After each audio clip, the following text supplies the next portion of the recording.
नगे च सुरेन्द्रे च कौशिके पाद संस्पृशि निर्विशेष मनस्काय श्री वीरस्वामिने नमः। आरहत वाङ्मय में कहा गया है, बहिया उड्ढमादाय नावकंखे कया इवि पुब्बकम खयट्ठाय इमं देहम समुद्धरे। हमारे जीवन में आत्मा नाम का तत्व भी बताया गया है और शरीर तो हमें दिखता भी है। आत्मा हमारे लिए अदृश्य है और शरीर का काफी हिस्सा हमारे लिए दृश्य है, क्योंकि शरीर के भीतर के अवयव भी हमारे लिए यूं सीधे अदृश्य हैं। यंत्रों आदि से उन्हें देखा जा सकता है और तरीके से देखा जा सकता है। कुल मिलाकर शरीर दृश्य है और आत्मा अदृश्य है, परंतु जीवन को टिकाए रखने में आत्मा की महत्वपूर्ण भूमिका है, तो शरीर की भी बड़ी भूमिका है। दोनों में से एक भी न हो जीवन नहीं रह सकता।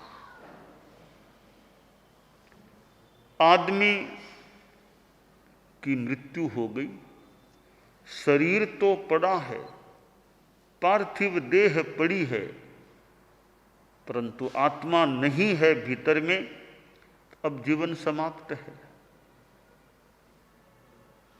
मोक्ष में सिद्ध भगवान हैं, जीव हैं, वहां आत्माएं तो हैं, परंतु शरीर नहीं है, तो वहां जीवन नहीं है।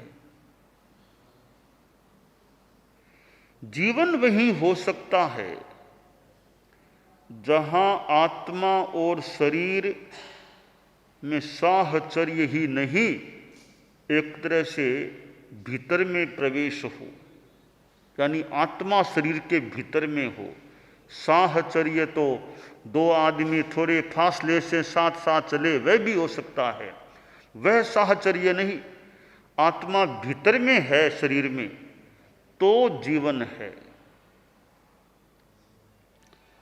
जीवन को टिकाए रखने के लिए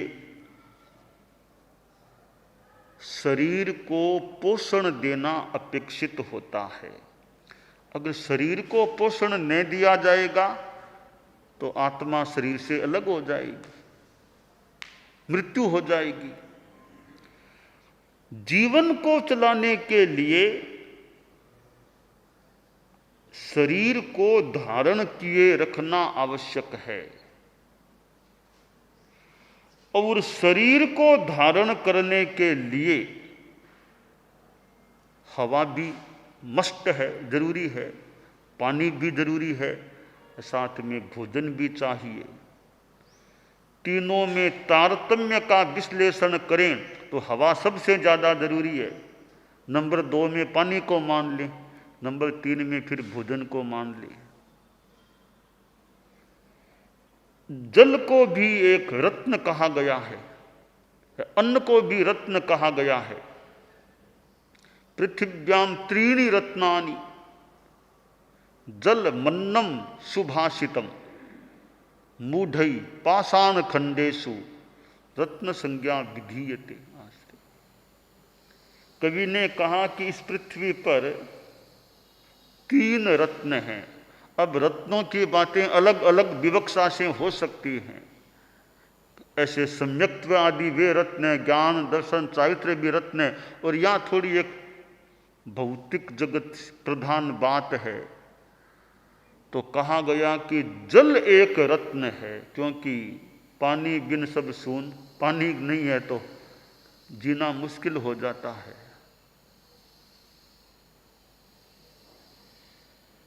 और इधर अन्न भोजन भी रत्न है, उसके बिना भी कठिनाई हो जाती है।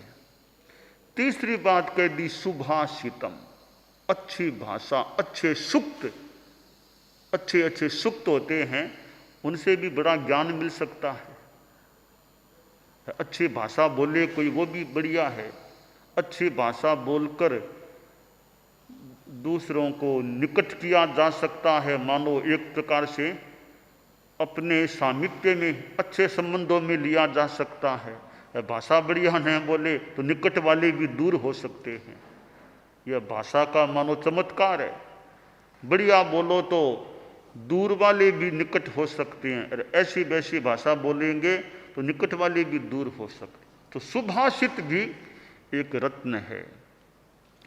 अब क्या पाषाण के टुकड़े हैं, पत्थर के टुकड़े, उन्हें कोई रत्न कहें तो, कवि ने तो कह दिया वे मूढ़ लोग हैं, उनको रत्न कहते हो, पाषाण के टुकड़ों को रत्न कहते हो।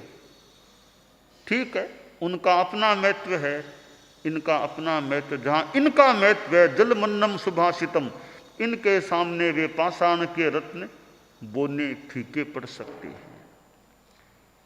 तो जीवन को टिकाने के लिए शरीर को पोषण देना जरूरी है। और शरीर के पोषण के लिए जैसे हवा तो है ही, पानी भी चाहिए, भोजन भी चाहिए। आहार हमारे जीवन के साथ कितना जुड़ा हुआ तत्व है।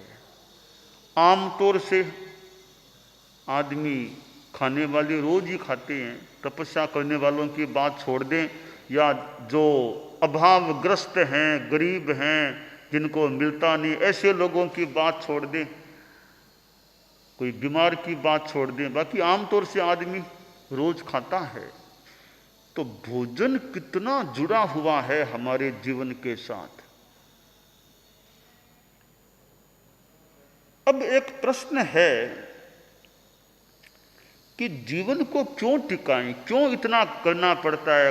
पहले आप लोग गृहस्थ हैं, वो कमाओ, भोजन तैयार करें, खाना पड़े, इतना क्यों करें, जीवन को क्यों टिकाएं, कितना करना पड़ता है जीवन के लिए। तो जीवन को टिकाने का हमारा लक्ष्य क्या, यानी जीवन जीने का लक्ष्य क्या है, क्यों जीवन जिए। शास्त्रकार ने इस प्रश्न का मानो उत्तर दे दिया। बहुत महत्वपूर्ण आध्यात्मिक उत्तर दिया है। पुब्ब कम क्षयट्ठाये इमं देहम समुद्धरी। पूर्व कर्मों का क्षय करने के लिए इस देह को धारण करो। पूर्व कर्मों को क्षय करने के लिए तपस्या आवश्यक है, निर्जरा आवश्यक है। निर्जरा के लिए शुभ योग की प्रवृत्ति अपेक्षित है, या विशेष साधना अपेक्षित है। अब साधना कैसे होगी, शरीर से होती है। शरीर माध्यम खलु धर्म साधनम। एक धर्म की साधना का महत्वपूर्ण आद्य साधन, यानी शरीर एक साधन है। शरीर के बिना साधना कैसे होगी।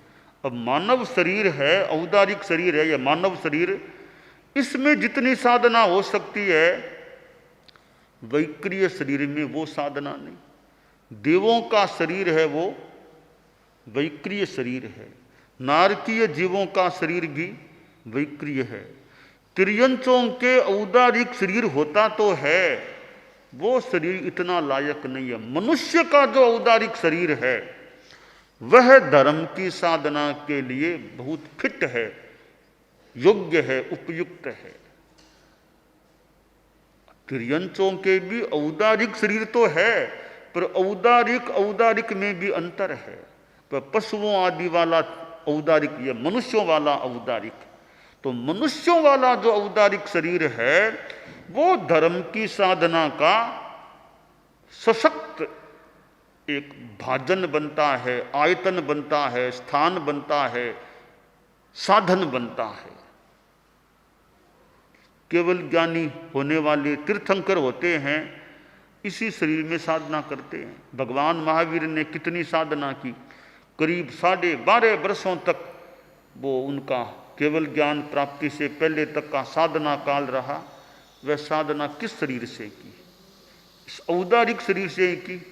वैक्रिय शरीर तो उनके पास देवलोक में भी था, इस जीवन से पहले 10वें देवलोक में थे। कितना लंबा काल उनके पास था। यहाँ का जीवन तो उसके सामने बहुत ही अल्प था। 10वें देवलोक में उनकी आत्मा थी, कितना लंबा जीवन काल था, वही साधना कर लेते। तो वहां वो साधना नहीं, जो साधना भले थोड़ा ही काल मिला, थोड़े काल में भी जो साधना इस मानव देह में हो सकती है, वह साधना देव देह में नहीं हो सकती, दानव देह में नहीं हो सकती, त्रियंच देह में नहीं हो सकती, किसी भी देह में वो साधना इतनी नहीं हो सकती जो मानव के देह में हो सकती है। तो शरीर को इसलिए भाड़ा देना है, इसलिए हमें टिकाना या जीवन इसलिए जीना है कि वो कर्म निर्जरा वाली, संयम वाली साधना कर सके। कि पुब्ब कर्म खयट्ठाए, पूर्व कर्म के क्षय के लिए शरीर को धारण करो। एक प्रश्न तात्विक पैदा हो सकता है कि केवल निर्जरा के लिए ही जीना है, संबर के लिए भी जीना है। यह प्रश्न पैदा होता है कि तीर्थ आगम वाणी का पुब्ब कर्म खयट्ठाए, पूर्व कर्म के क्षय के लिए जीवन धारण करो। तो क्षय निर्जरा के लिए ही जीना है का संबर की साधना भी करनी है। एक बड़ा महत्वपूर्ण यहाँ प्रश्न पैदा मेरे मन में ही आ गया, मैंने उठा लिया, तो मैं उत्तर भी देना चाहूंगा कि देखिए, निर्जरा भी ज्यादा तब हो सकेगी जब संबर की भूमिका होगी। संबर की भूमिका पुष्ट होगी तो निर्जरा भी ज्यादा होगी। एक मिथ्यात्व के भी निर्जरा होती है, एक सम्यक्त्व के निर्जरा होती है, एक देश विरत के निर्जरा होती है, एक सर्व विरत के निर्जरा, फिर आगे निर्जरा होती है। निर्जरा में तारतम्य रहता है। तो निर्जरा के लिए जीवन जिए, कर्मक्षय के लिए जीवन जिए, और कर्मक्षय ज्यादा करने के लिए संबर की साधना भी करनी हो। तो शास्त्रकार ने जो पुब्ब कर्म खयट्ठाए कहा है कि पूर्व कर्मों के क्षय के लिए शरीर को धारण करो, इसमें निर्जरा और संबर दोनों ही बातें सन्निहित हो जाती है। संबर और निर्जरा, अब देखिए, निर्जरा का महत्व है, परंतु संबर ऐसा तत्व है, एक आदमी ऐसा सोच ले कि मैं संबर की साधना अच्छी करूंगा, संबर की साधना अच्छी करूंगा। संबर की साधना अच्छी कर लोगे तो मैं भूल न करूं तो निर्जरा की ज्यादा चिंता करने की जरूरत ही नहीं है। संबर की साधना मजबूत कर लो तो निर्जरा को तो होना ही पड़ेगा, कोई उपाय नहीं है उसके लिए, उसको तो आना ही पड़ेगा। हाँ, निर्जरा है वहां तो संबर नहीं भी हो। कोई कहे मैं केवल निर्जरा ही करूंगा, संबर नहीं करूंगा, तो थोड़ी निर्जरा भले हो जाएगी, होगी जितनी जैसी होगी वैसी हो जाएगी, पर संबर नहीं करोगे तो मुक्ति नहीं मिलेगी। अरे निर्जरा तो अभव्य जीव के भी हो जाती है। अभव्य जीव है, कभी मोक्ष में नहीं जाने वाला, उसके भी अकाम निर्जरा हो जाती है। निर्जरा वो भी कर लेता है, पर कोई निर्जरा से मुक्ति नहीं मिलती है। मुक्ति के लिए संबर जरूरी है। निर्जरा है, मोक्ष मिले न भी मिले उस जीव को, पर संबर है, उसको जरूर मोक्ष मिलेगा। आत्यंतिक बात है, कोई विकल्प नहीं है। संबर की साधना कर ली, सम्यक्त्व संबर भी कर लिया, आगे बढ़ संबर, संबर आ गया है तो मुक्ति जरूर होगी। तो कोई केवल निर्जरा है तो वहां मुक्ति उसकी हो अथवा न भी हो। इस संदर्भ में हम देखें तो संबर की साधना ज्यादा महत्वपूर्ण है। हाँ, निर्जरा भी करें, अच्छी है, ध्यान दें, पर संबर जरूरी है। संबर विहीन निर्जरा और निर्जरा विहीन संबर। तो संबर विहीन निर्जरा है वो ज्यादा कल्याणकारी नहीं लगता। निर्जरा का प्रयास विशेष न भी करे, केवल संबर की साधना में है तो जरूर कर्म रुकेंगे भी, फिर अब कर्म कटेंगे भी। क्यों कटेंगे? पहली बात यह है कि जो भी कर्म बंधे हुए हैं आखिर उनकी लिमिट है, रहने का कालमान है। जो ही कालमान पूरा होगा उनको तो उदय में आके झड़ना ही पड़ेगा, और कोई उपाय नहीं है उनके लिए। जो ही टाइम पूरा होता है उदय में आएंगे, झड़ेंगे ही झड़ेंगे। तो कुछ भी भले मत करो तो भी कर्मों को तो झड़ना ही पड़ेगा, अलग होना ही पड़ेगा। इसलिए संबर की साधना अच्छी है तो कर्म तो झड़ेंगे ही झड़ेंगे, ज्यादा प्रयास नहीं भी करें तो भी झड़ेंगे ही झड़ेंगे। कोई उपाय नहीं है उनके लिए, कोई टिकने का स्थान नहीं है उनके लिए अपना कालमान पूरा होने के बाद।